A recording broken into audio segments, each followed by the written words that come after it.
पिछले कई दिनों से नौकरी चोरी का एक मामला जो प्रदेश सरकार के बेसिक शिक्षा मंत्री के भाई से जुड़ा हुआ था, वो मामला सामने आया। और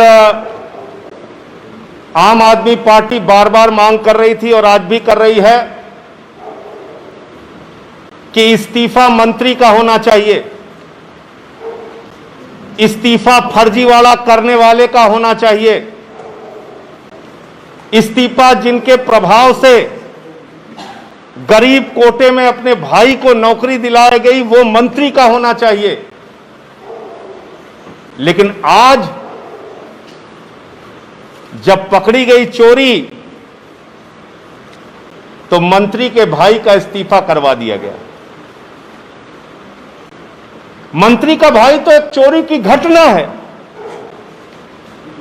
जिसका खुलासा हो गया। मंत्री की भाई तो चोरी का माल है जो बरामद हो गया। चोर कहां है? कौन है वो जो जिसने इस प्रदेश के गरीब नौजवान की नौकरी खाई?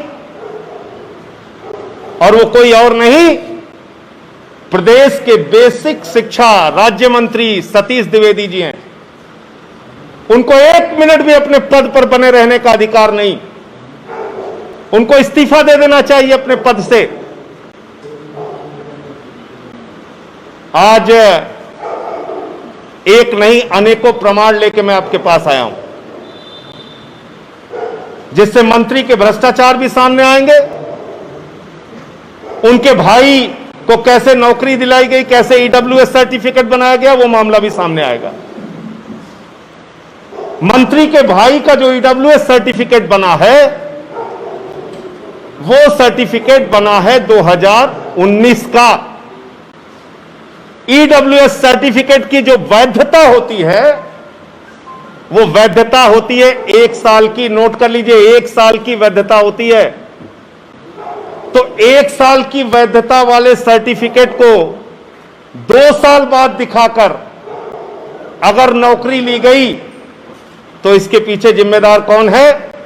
मंत्री का प्रभाव, सतीश द्विवेदी का प्रभाव। इसके पीछे जिम्मेदार कौन है? मंत्री जिसके प्रभाव में 2 साल पुराने सर्टिफिकेट पर नौकरी दी गई भाई को, 2 साल पुराने सर्टिफिकेट पे, जबकि उसकी वैधता 1 साल की है। तो क्या जिस सर्टिफिकेट के बारे में लेखपाल कह रहा है मैंने रिपोर्ट ही नहीं लगाई, एसडीएम ने कहा मैंने बना दिया, तो एसडीएम को गिरफ्तार होकर करके जेल में भेजना चाहिए। जिस प्रमाण पत्र को सही मानकर अवैध प्रमाण पत्र को, क्योंकि वाइस चांसलर जानता है कि यह प्रमाण पत्र 2 साल पुराना है, बावजूद इसके उस प्रमाण पत्र को सही मान के उसने नौकरी दिया, तो वाइस चांसलर को गिरफ्तार करके जेल में डालना चाहिए। और जिस मंत्री के प्रभाव में यह फर्जीवाड़ा हुआ, उस मंत्री के खिलाफ बर्खास्तगी की कार्रवाई होनी चाहिए। क्या उत्तर प्रदेश में किसी सामान्य गरीब के बेटे को इस तरह से ईडब्ल्यूएस कोटे में नौकरी मिल सकती है? नियम कानून को ताक पर रखकर नौकरी मिल सकती है क्या? नहीं मिल सकती। जब मंत्री के भाई का ईडब्ल्यूएस प्रमाण पत्र बना, उनकी पत्नी नौकरी करती है, असिस्टेंट प्रोफेसर हैं बिहार में।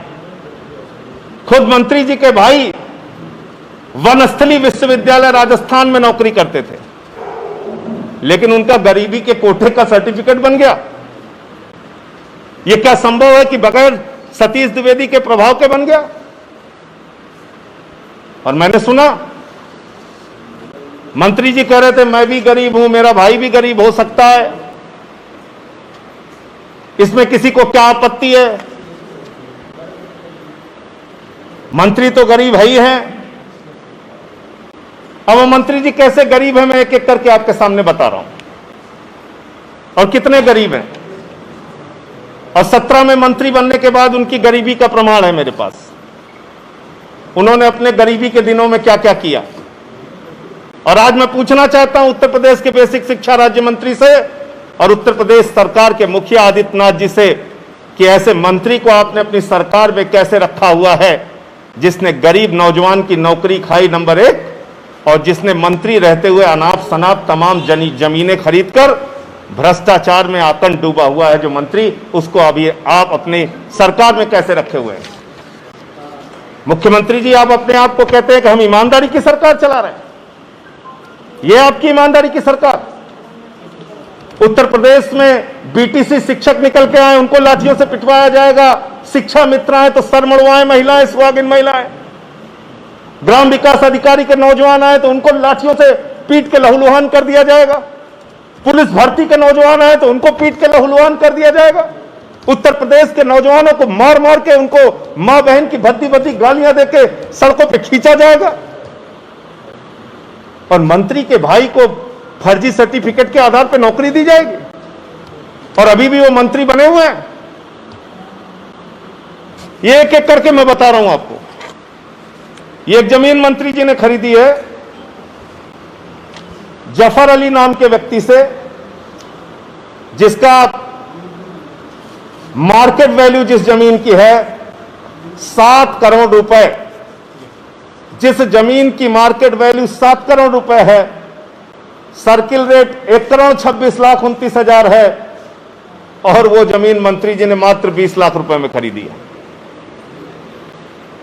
इनकम टैक्स वाले चाहे तो आज बेसिक शिक्षा मंत्री के यहां छापा मार के उनकी गिरफ्तारी करवा सकते हैं। ये सीधा सीधा फर्जीवाड़ा है। उसके बाद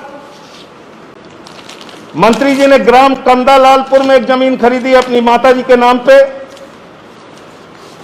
वो जमीन 12 लाख रुपए में खरीदी गई है,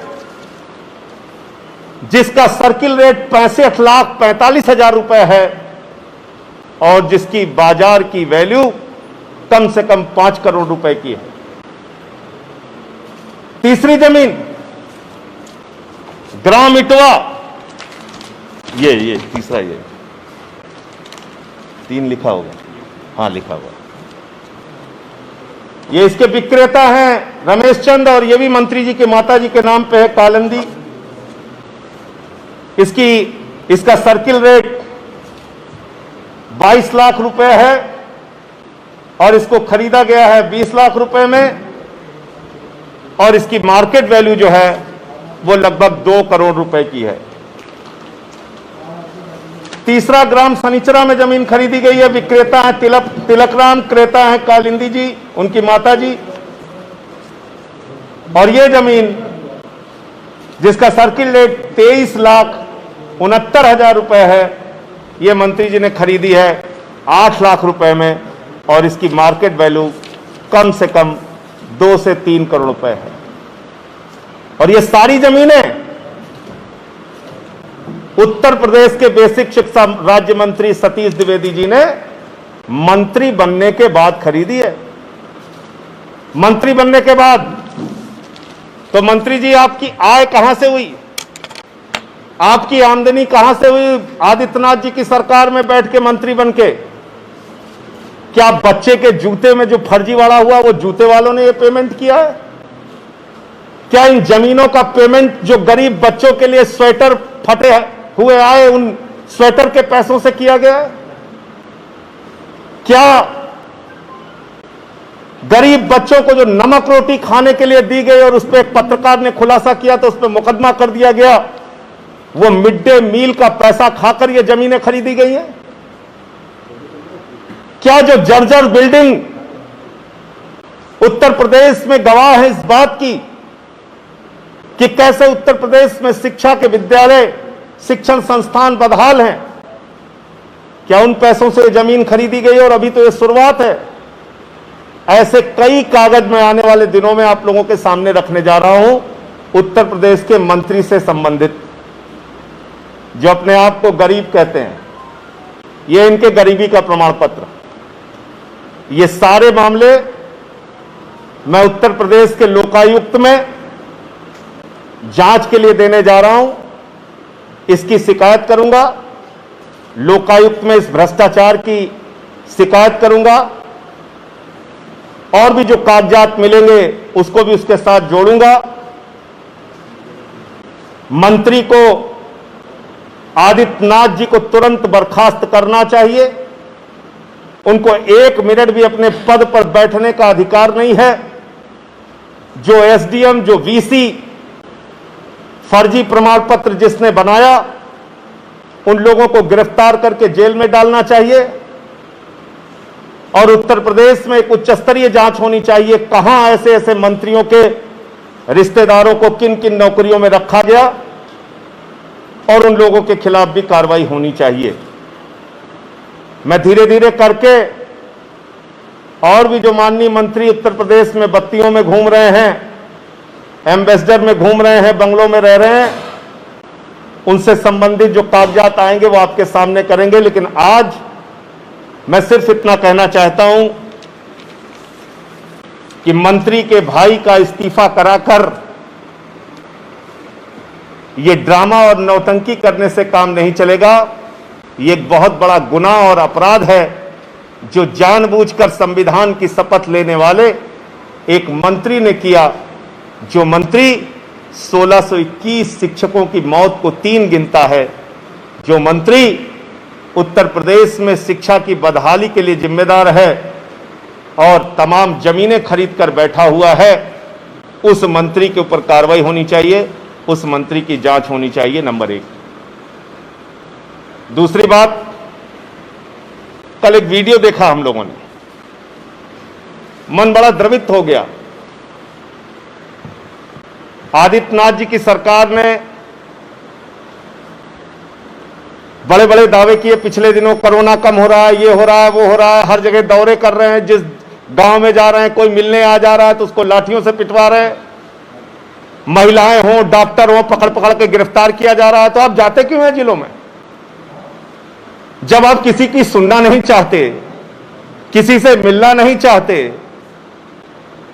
किसी का कष्ट जानना नहीं चाहते, तो आप क्यों दौरा कर रहे हैं मुख्यमंत्री जी? पत्रकार सवाल कर रहा है, आप भाग ले रहे हैं। महिलाएं आपसे मिलकर कुछ अपनी डिमांड रखना चाहती हैं, आप उनको बंद करवा के पिटवा रहे हैं। डॉक्टर अपनी बात कहना चाहते हैं, ज्ञापन देना चाहते हैं, उनको आप पिटवा रहे हैं, उनको जेल में भिजवा रहे हैं। तो आप जा क्यों रहे हैं? ये सरकारी अमला और हेलीकॉप्टर का खर्चा क्यों कर रहे हैं अगर आप लोगों का कष्ट ही नहीं सुनना चाहते? आपका एक ही काम है, गुनाहों पर पर्दा ढाको, गुनाहों को छिपाने का काम करो। जो हजारों की संख्या में गंगा घाट पर, प्रयागराज के अंदर शवों को दफनाया गया था बालू के नीचे, कल एक दृश्य सामने आया कि उनका राम नामी चदरा नोचा जा रहा था, उखाड़ उखाड़ कर फेंका जा रहा था। यह है आदित्यनाथ सरकार का असली चेहरा, यह है आदित्यनाथ का सरकार का सच, कि जब आप जिंदा रहेंगे तो भगवान श्री राम के नाम पर आपसे वोट मांगा जाएगा, लेकिन जब आपकी मौत हो जाएगी तो आपके शव के ऊपर से राम नामी चदरा नोच लिया जाएगा। यह है इस सरकार का सच। यह अपमान है उत्तर प्रदेश के लोगों का, यह अपमान है गंगा घाटों पर उन शवों का जिनको तुम लकड़ियां नहीं दे पाए, जिनको तुम अंतिम संस्कार नहीं दे पाए, जिनको तुम सही ढंग से हिंदू रीति रिवाज के हिसाब से जिनका दाह संस्कार नहीं करा पाए। वो शव आपको चिढ़ा रहे हैं, आपकी व्यवस्था को चिढ़ा रहे हैं। उनके परिवार अपनी मजबूरी की दास्तां कह रहे हैं उन शवों के माध्यम से, और उनकी आत्माएं आपके सरकार से चीख चीख के पूछ रही है, आदित्यनाथ जी हमारा क्या गुनाह था कि मरने के बाद हमें दाह संस्कार की लकड़ियां भी नहीं मिल पाई, और इससे भी बड़ा क्या गुनाह है कि आज हमारे ऊपर से राम नामी चादर खींचकर फाड़कर फेंका जा रहा है। तो ये बहुत बड़ा अपराध है। मैं कहना चाहता हूं कि आज प्रदेश की जो हालत है, संकट पर अगर पर्दा डालोगे आप योगी जी, तो पर्दा डालने से संकट खत्म नहीं होगा। संकट को जानो और संकट का समाधान करो। नेशनल दस्तक की आपसे गुजारिश है कि अगर इसको बचाना चाहते हैं तो नेशनल दस्तक को सब्सक्राइब करने के लिए रेड कलर के सब्सक्राइब बटन को दबाएं, फिर बेल आइकन की घंटी दबाएं। नेशनल दस्तक को बचाने के लिए बहुत जरूरी है कि हर खबर को शेयर करें, लाइक करें, कमेंट जरूर करें।